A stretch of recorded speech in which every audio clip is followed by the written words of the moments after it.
Ladies and gentlemen, welcome back to the show. I am honored today. Really crazy how this happens, like serendipity, really, this interview. But we have Mr. Chad Wilson, who has trained NFL cornerbacks, college cornerbacks, greats of the game, man. And it's incredible what you do. Excited to have you on the show today. Yeah, thanks for having me on, man. I appreciate it. So this stuff we got here in the bottle, this water, is the reason really that brings us here today. Oh, is that what it is? Well, yesterday we hit a historic, they said once in a lifetime. The rain that dumped down here in South Florida, once in a lifetime. My flight gets canceled.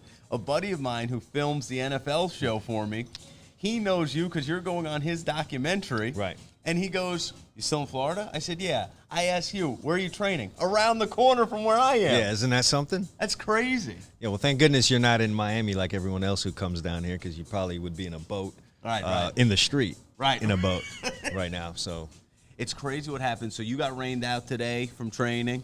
Flight got rained out. But here we are. We're still putting in the work, Coach. yeah, the day must go on. They must go on. So tell us a little bit. How did it all start for you? How did the business all come together? Yeah, I have two boys that play in the NFL, and so, I'm doing my work with them. They were in high school, training them, doing a little extra work on the side. Of course, when you're doing that, others come along. They have friends and, the people that want to do the training. So they're out there doing work with us. And one of the guys that was on the team that I coached said, "Coach, man, you should do this for real." And I was like, I don't know. I'm just out here. I just want to do this on the side. I don't know if you were just doing it kind of on the side. Yeah, I mean, doing extra work with them, and that's just really all that I was doing. Not a full grown business. Certainly not charging anyone. And he said that, and I was like, hey, maybe I should, because more and more people seem to be interested in what we were doing. And man, lo and behold, just started having DB sessions and announcing. Sometimes nobody would come, you know what I mean? Yeah. You go through that part in business. But then after a while, one of those, it's like, build it and they come. And so just that is a cool materialized into this. That field of dreams mentality. Build it and they will come. That's a true thing. Whatever business you're involved in, whether it's totally outside of sports, or maybe you're selling computer chips, whatever. At the beginning, there is that thought, do I jump? And that parachute catches you with support, and it's like a nice ride you take. So, what do you tell people or guys that are thinking about, can I elevate myself in coaching? Can I elevate myself in business? Getting through that, do I do this? Do I not? Well, first of all, you better be passionate about it. It's competitive, so you're going to find yourself doing things maybe you didn't think you would have to do in the beginning. So if you're not passionate about it and it feels like work, because you've got to go do something at 11 o'clock at night, or you've got to be out in the sun if you're talking about training, or you've got to put in extra hours to get to where you want to go. You better love it. So that's number one. And then the motto of All Eyes DB Camp is consistency breeds results. So you just got to be consistent. And it's a tough thing to put across to this new generation that's coming along. It's that they want immediate results. That's kind of what they're used to. But instant gratification. I'm sure the era before us said the same thing. But, you're going to have to be consistent. You're going to have to be persistent. You're going to have to persevere through things. I mean, all of the stuff that makes you good in sports in the first place, what makes a winning team. Pretty much if you played the sport, and I'm assuming that you did if you're trying to train folks. Right. So everything that made your teams good, hopefully you were on some good teams, all of those things that went into making you a good team, you now need to bring to the business. Right. Now, we've seen so many. So our last episode that's been absolutely blowing up is we're talking about some of the rule changes in baseball, and we're talking about the MLB flirting about relocating, things like that. And I'm a baseball fan, so. Oh, yeah? Yeah, feel free to talk baseball with me tonight. Now, the NFL has added a lot of new rules that a lot of cornerbacks feel like, you got to be kidding me, because they want scoring. They want TV ratings. They want high statistics. They want fantasy, because you guys have decided to be obsessed with fantasy instead of the game on the field. But, Coach, how do you feel as the man training the cornerbacks? Do you feel like you got hosed a little bit? Well, that's always kind of been the case. It's always been about scoring, especially in this era of, social media and, you're trying to highlights. Yeah, you're trying to expand the game. I get it. It's not just football that does that. Right. Baseball wants more, scoring. They want more offense. Basketball wants more. That's why we got 135 to 130 games at 3 points and all that. So football does the same. And so, defense is kind of frowned upon for the fans and just for the business in general. You're trying to grab people away from HGTV or whatever else it is there. You got to entertain them, and a 10-7 defensive battle tends not to do that. So I just train guys according to what it is they're going to face, both from the wide receivers and then from the officials. But it doesn't stop me from bitching about it from time to time. Yeah. What's crazy is now that baseball, you guys listening, you know this if you've seen last week's episodes, but they shortened the bases a little with the bigger bases, and now they're talking about moving pitchers' mounds further back. Yeah. Clearly, you don't care about the pitcher's arms. That shows, but when we see these things, right? Oh, coach, this is one. I go to the local park, right? Play basketball. Right. Try to keep it in shape. Right. Try to keep it moving. Every youngster now, high school guys, young college guys and below, no one's in the paint. Everyone's jacking up threes. 6'7" guy at the park jacking up threes. Exactly. If you don't go and put your head under that basket. How frustrating is that? What is the equivalent for the cornerbacks in the game? Is there something that the pros are doing that you see with the young guys where you're like, cut that out?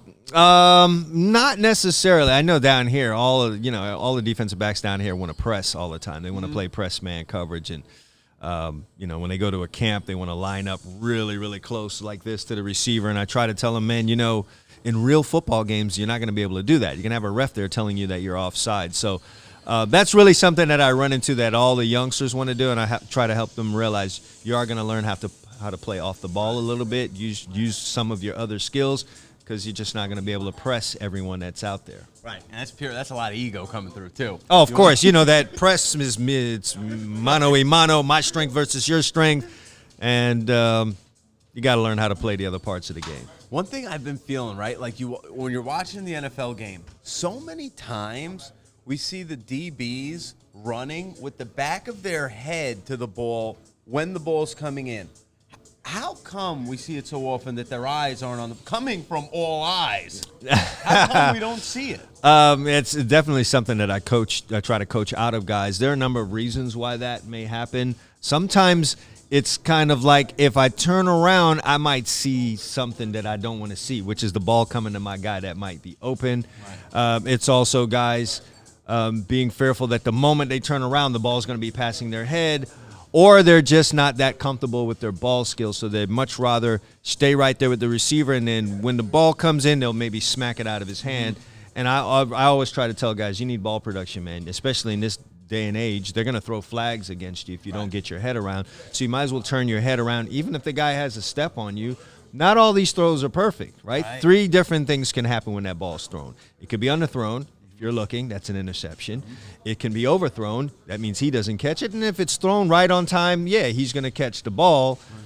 But that might have happened anyway if you didn't look. Right. So, I really try to get guys to turn their head around. Go get that interception, man. Turn the ball over. Give it back to your offense where they can have all the great rules working for them as they go down the field. Yeah. What's the number one thing? So, like when a new client comes in, how do you start breaking down? And I think you guys should try to think like your GMs right now, kind of like you're scouting. You know this guy's a good athlete at his school, whatever. You don't know where's his projection right here for his career. How do you start breaking down talent?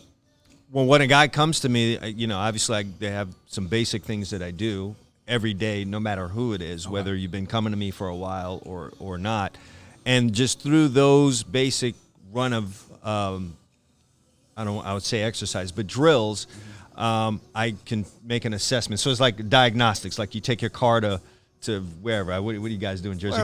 We're still Great Bear. We're Great Bear up there in Jersey. Great Bear, oh my God. No, you take it into wherever it is. You take it and they put it on the lift, or they run the diagnostics on it, and now you know what it is you need to work on. So I run them through the diagnostic drills, and now I know what a guy needs to work on. Does he have bad feet? Is he poor with his vision? Does he not know how to use his hands? Or is his stance messed up? So I just go about now after getting that initial information and going to work on the things that they need to improve. And how high do you think? We always hear about quarterback IQ. We always hear about middle linebackers or the quarterbacks of the defense. And I think that IQ is such an important role for a DB. And I think sometimes that's what separates guys from being able to be college stars to pro stars. Right. How do you coach that? You know, is it coachable? Oh, definitely. Coachable is definitely one of the things that you can improve on. You can't improve on your height. You know, that's God-given. Sometimes at a certain point when you get a guy, if he's, you know, further along in age, maybe you can't improve on your speed, but stuff like your IQ is definitely something that you can improve upon. So watch more film, and that doesn't mean just watching defenders. That means watching guys on offense, try to understand the concepts, get a hold of some playbooks, and understand what the offense's job is when they are attacking you. And you know, by studying those things, you're going to be able to improve your IQ and be a better player. There's no position on the field where you can be a meathead. You gotta have some IQ. I mean, the center's making the calls. The left tackle has to know how, you know, the defensive end is going to attack him. Obviously, quarterback has to have this. You can't play this game dumb anymore. There's just too much sharing of information that, you know, you might be a better athlete than a guy, but if you don't have any smarts, you're just going to get defeated out there. So, yeah, no one can afford to be in the dark, knowledge-wise. And I'll tell you what, guys, I agree with 98% of what Coach just said. But I got to hear about this 2% right here. The 2% right here is important, Coach. Yeah. A story comes out this week, right here, okay? Gentleman named Moses Gibson. Okay. He was standing at 5'5", they're telling me here online. He went ahead and got surgery. They broke his knees, Coach. They broke his legs. They extended it. He had pins put in his legs, and he's now standing. It's $75,000 he paid for the surgery, guys. He's now standing. I'm sorry. Then he paid another $98,000 for the second surgery for 5 inches. Wow. Okay. He says his dating life. You heard about this? It got better. It got better. His dating life has improved. His dates have been going off the charts, Coach. So people now, they can get taller. Will we see it in the NFL? Mind you, folks, this story is on the New York Post, so I'm feeling a little skittish about this story. But nevertheless, there are pictures here, so yeah, I mean, come on. But anyway, listen. For only $274,000, all my 5'8" cornerbacks out there can now be 6 foot and go ahead and get 30 and 40 college scholarship offers. And they always by the end of the year. They always said size doesn't matter, but now there's an actual price on it. So that phrase, out the window. My God. Are Here we still go. talking about football here? I don't, like, what are we talking I'm sure, about? well, we're in Miami, so the doctors down here, I'm sure they're offering Oh, they wide work. spectrum. They work wonders. Right, right. Now, I want to read a quote from your book, 101 DB Tips. A quarterback can fool you with his eyes, but he cannot do so with his shoulders. A quarterback's shoulders will lead you to his target. Like the barrel of a gun, a quarterback's shoulder must be pointing at his target to hit it. Study a QB's shoulders. How important is that? Very. You know, you got to have, you know, first of all, it's all eyes DB camp, so your eyes got to be in the right place. But when you're in, let's say, a zone coverage, not to get too technical, and it allows you in that zone to study the quarterback, you can't just see the whole quarterback, you know, because there's a saying that says, see a lot, see nothing. See a little, see a lot. So you want to study that quarterback's shoulders because, you know, I always try to draw analogies to other sports. So a boxer in the ring, a good one, is not seeing that whole boxer, the opponent. He's looking at his shoulders because that's where the punch is going to come from. So that ball is going to come from where that shoulder is pointed, unless you're Patrick Mahomes and you throw from all kind of crazy angles, shoulder pointing there, you throw the ball there, all that kind of good stuff. Most normal quarterbacks, He's an alien. yeah, they're going to lead. That shoulder's got to be pointing because that's the arm's going to come and everything, all the energy is going to move towards where that shoulder is pointing to. So if you get a good read on that shoulder where it's pointing in, you're going to have a good idea of where the ball is going to be going. That's a really cool phrase, too, when you say See a lot, see nothing. Like, guys, think about just the anxieties of life in business. When you start thinking 100 things at once, all you're going to do is ruin your peace of mind and Sure. take your focus off the task at hand and the goal you're striving for. Yeah. See little, see a lot. Yeah, definitely in this social media era too. You know, if you're Real. out there looking at everyone's page, and you know, all these pages really is people's highlight video. They're not showing you the fight with their girlfriend, where she threw a drink in his face, or your failures in business. They're showing you the finished product. You don't know what it took for him to get there. It might have been 10 business failures. That big home that you see a guy bought, he might have foreclosed on 2 before that. So. Going around and looking at all these people, you know, supposedly doing well could, you know, blow your mind, blow your fuses out there. So that's very important for this young era to, you know, pay Especially attention to. athletes, coach. Like you look at athletes. Some guys, if you go on their Instagram pages, you think, oh man, this guy's a Pro Bowler every year. Oh, absolutely. And then it's like, no, he's trying to crack a practice squad. Yes. But just from the posts, like, you have no idea what people are dealing with. Yeah, definitely with, you know, NFL players. If you just go on social media and look at it, you really have no idea what it is that these guys go through. And there's not a whole lot of sympathy out there for them because they're making so much money. But it's not always what it's cracked up to be. And social media, again, is a highlight video. I like this phrase you dropped. Speed turns. Now picture. Okay, we're talking like everybody's an expert on football too that's watching. If you guys, here's the basics. If you're not a football fan, right? The cornerback is your first line of defense and really your only defense against wide receivers. Wide receivers are Ferraris out there, and you got Ferraris matching up against them, trying to stop them. Yes. Okay. So I want to go into this quote from your book: 101 DB tips. Speed turns look pretty on film, and they might be fun to practice, but they are your enemy. A good wide receiver loves a speed turn because it gives them an opportunity to work in your blind spot. Break that down for the cornerbacks out there. A speed turn is basically when a wide receiver makes a hard move on you, and because of your body positioning or whatever you have in your head, you spin around to try and get to where it is you think that wide receiver is going. But when you make that spin around, for a moment in time, you are not seeing the wide receiver. And I try to explain that to guys. I'll even pause a video of a guy doing a speed turn at the point in time where he is completely facing in the other direction. And when a guy sees that, I say, look how ridiculous that looks. Right. You're trying to cover that guy, and literally you're facing in the other direction. It's similar to me looking forward at the guy, and for, a half a second, I decide to just close my eyes for no reason. You know what I mean?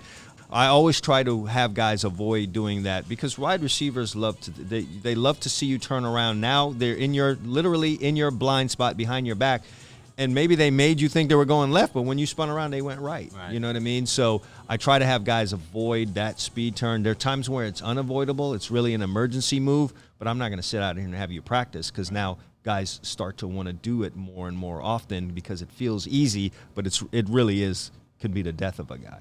What do you say to these guys? There's an unspoken beef too, big time, between DBs and wide receivers. Okay, let's get. I don't know about unspoken. It's quite clear spoken. if you're on my page. it's clear. Yes. Now, what do you say to the people that say, you know what, DBs are wide receivers that could not catch? What do you say to these haters out You know, there? man, you know what? That might have been the case maybe years ago. I'll give you that. That might have been what it is. Now it's just the guys that are the better athletes, to be honest, because on top of everything that you do at wide receiver, which is run and jump and catch, you now got to turn around and tackle guys, and not just wide receivers, running backs like Derrick Henry and Nick Chubb coming through there. So on top of all the athletic stuff that you got to do like a wide receiver, you now have to be physically tough to go handle that. And usually on your way to going to tackle a guy, you've got to get rid of a blocker that's bigger than you to get there. So no, we catch the ball too now, man. We're We catch the ball too now. We don't just knock the ball down anymore. We're trying to get our hands on it and go the other way with it. They pay good for that stuff.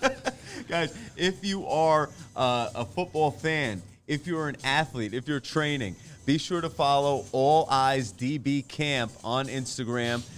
You catch Coach there every day. Now, Coach, I got to show you this one thing. This guy right here, right? He has built an underground bunker that can survive the end of the world.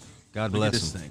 It's like a skyscraper. So it was from the Kennedy era. This was an actual bomb shelter owned by the U.S. government. He bought it and put like $15-20 million into it. Right. But look at this thing. Each floor, they say, can house up to 10 people. This is a pool inside it, rock climbing wall, kitchen. I mean, this is stock food. It is absolutely insane. Movie theaters, everything you can imagine, they got in there. What do you think of that? We could have used it yesterday. Ha! Yeah. Definitely wanted to be underground where there was a bunch of water above it. Right. No, what I think of that, we just went through a quarantine with a pandemic. That didn't work out too well for people trapped in that kind of situation right there. So for me, and I'm 50. If there's a bombing, No way you're 50. I'm a 50-year-old guy. Can you believe that? 1972 I was born. But anyway, if a bombing to end the world is coming, yeah, let me go. I'm gonna go into bombing. Yeah. Peace. I had a good life. It was time to go. Yeah. I remember being a kid, and this, 50 years old. There used to be a show called The Twilight Zone. Oh, love the Twilight Zone. Right, in black and white, whatever. And I always, if there's one episode of The Twilight Zone I remember, was a guy who survived like a atomic bomb or something that ended the world. So he was smart enough to get himself underground, kind of like this. He survived that whole bombing thing, felt really good about that. When he got up to the top after everything was done, he realized he was in the world by himself. And it was the craziest feeling in the world. He just felt terrible, like, okay, I survived this whole thing, but now I'm the only person left on Earth, and I'm super lonely. Right. I don't remember how it ended. Dude, probably, in this day and age, they'd probably have the guy shoot himself in the head in front of everyone. But he, it's like, what did I get here? Like, I'm by myself. I don't want to be here. I should have died with everyone else. And then he can't post it on social media. Yeah, Who's going to like it on Instagram? What good is surviving this if you come out up top and there's no more Wi-Fi? What are you going to do? It's time to go, man. Be whittling sticks trying to start fires. Wi-Fi is life. Now they did have, I seen this one post, and they showed what kids are fed at school. And I don't know. I mean, I'd imagine you're a healthy guy, obviously. Try to be. But they showed what American kids are getting served at school side by side to other countries. And man, it was crazy. Are we doing bad? We're doing real bad. I knew those fish sticks on Fridays was terrible. So I knew this when I was 10. So here's our typical USA. We got the nuggets from 1972. I don't know. That looks kind of good. Didn't look like my lunches. Is that a private school? It might be a private school, but it's got a little touch of commissary. Well, That's what I see. school lunches in Brooklyn don't look like that. I'm telling y'all right now. Now, Whoa. Brazil. These kids are knocking down spinach, plantains. They got the nice roasted chicken, beans and rice. There's a lot of colors on that plate. That's Colorful. healthy. Now take it to Italy. Salmon or chicken, whatever the hell that is. That looks beautiful. I don't know if I would trust salmon being served in the U.S., but yeah, these look good. Agreed. So this is what we got. This is what we're going up against. I mean, what do we got to say to the school systems here? Listen, there's a lot of stuff to jump on in our school system. Yeah. I don't know. Like, Maybe we don't go to the food. Maybe we don't go to the food. You know what I mean? But yeah, this is an issue. If that's real, these might be the best places. These might be the best schools in these places compared to us. But I know this though. Definitely in this country, as I've traveled abroad now and come in contact with people from other places, we eat big portions here. Yes. Yeah, we do. We overeat according to the rest of the world, and of course throw away a lot of food. So at least from that standpoint, but. I don't know, but that picture there, the Ukraine, I don't know about that one. I'd pass. Look a little bland on that one. But Brazil was nice. Yeah, we'd probably take our talents down to Brazil, and I'll tell you what, you'd be turning those soccer players into crazy. Yeah, absolutely. If we could do that. Isn't it kind of cool to see, like in the NFL now, we've seen some rugby guys come over and make noise. Like It's cool when you see players convert to sports. I guess you see all athletes, right? Oh, absolutely. And it's funny that you bring that up because at least a couple times a week I get a young, father with a young kid wanting to come and get training, want to get DB training. And I don't train kids that are under the age of 13. And my advice to all of those fathers that call is that you are better off putting your kid in another sport when the season's over. Go put them on the basketball court, have them run track for sure. Take them to play baseball, whatever, lacrosse, swimming, do something else other than football drills. First of all, your 9-year-old kid's not going to really understand why he's doing these drills. Maybe one or two kids might, but go learn how to be a teammate.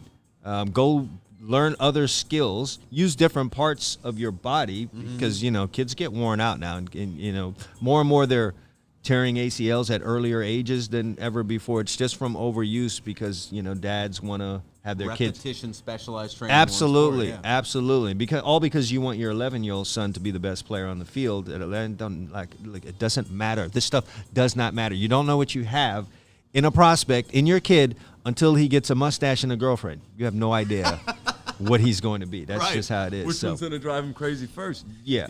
And that's so true. I think that one coach had said, first of all, put kids in sports that they're built for, meaning literally body type. Like, what does their body type look like to do? And expose them to as many as possible. Sure, because you're absolutely. right. That's what an athlete is. An athlete is someone who can physically compete at a high level no matter what they do. Yeah, and in recruiting, those college coaches will tell you they're looking for great athletes. So, if I'm out there beating a trail as a college coach and I go to a school and I see a highly skilled kid because he's been going to a trainer, since he was 8 or 9 years old, and there's another guy in there whose skills maybe are not up to snuff like that guy, but he can run, he can jump, and he could judge a ball. Maybe he played baseball and he could catch a punt. Yeah. I'm more apt to go get that kid. I will install into him all of the coaching that he needs because I'm a coach. So, yeah, your kid needs to be an athlete, and that typically happens by him playing multiple sports. All those great athletes, if you go look at their Wikipedia, they played other sports, and they were really good in those. Patrick Mahomes was a baseball player. Could have been pro. Could have been a pro baseball player. Kyler Murray. Yeah. Troy Aikman, John Elway drafted by the Yankees. Bunch of track stars and guys who were really good on the basketball court. They just chose football because it is easier in football to get the scholarship offers than all of the other sports. So that's what kind of drags guys in. But, yeah, be a multi-sport athlete. If you didn't get anything else from the show today, be that. That is a gem. And, Coach, they're going to – you know what? This one's going to knock the pants right off you guys, okay? I like this Instagram page, too, by the way. My God, guys. This is one of my favorite pages. Our friends over at the Business Magnates, I love this page. So this was the one I had to show you. This is crazy. Okay, no, this is not a Kardashian. This is not a quick Kardashian kid, okay? This is ridiculous. Swedish company launches the world's first airbag jeans for motorcyclists. So this is how it works. Wait, so whoa, talk to me. You get thrown off your bike. Yeah. This string pulls out. Your ass blows up like a Kardashian. That's what it is. I've seen a few chicks on Instagram that don't need this. They're getting it in. They're going to the doctor in Miami we were talking about. Exactly. So they have this permanently. You know what, though? This might not be a bad idea. However, if I see a guy with these on and he doesn't have his helmet on, I'm going to roll the window down and call it. Yeah. I might rock with that. But if it pops when you hit the ground, not so good. Not so good. And if you're riding around with that on and no helmet, then you might be an idiot. Guys, don't be on the motorcycles without helmets, okay? Yeah. We're sick of seeing it. Right. Stop it. So, are we buying into this company or are we passing? I'm not a motorcycle guy, but I'm, if you're a motorcycle enthusiast and you're in that world, this is probably a good idea. If nothing else, it'll allow you to be able to take a shower and not, feel like the world is ending after a little fender bender on your bike. A little road rash. Yeah. I think the play, we may license the technology and pop it into jeans. Okay, so when the queens are going out, want a little extra oomph, boom, pull the cord. This might jump out in the clubs, fellas. Beware of the airbag rear ends you might see. Right, and Coach, I got to tell you. They'll be in the bottle section, too. They'll be in the bottle section. For sure. I was on a plane out of Florida. Last time I was leaving Miami. And, when you're going to take off, they say, everybody buckle up, be seated. Okay, we're taking off. Yeah. Young lady in the aisle next to me, she had all 3 seats, but she's laying down on her stomach. And I'm like, oh, she's napping. I'm not paying much attention. The stewardess comes by, ma'am, you got to sit up. She's not answering. Ma'am, you got to sit up. We're taking off. What?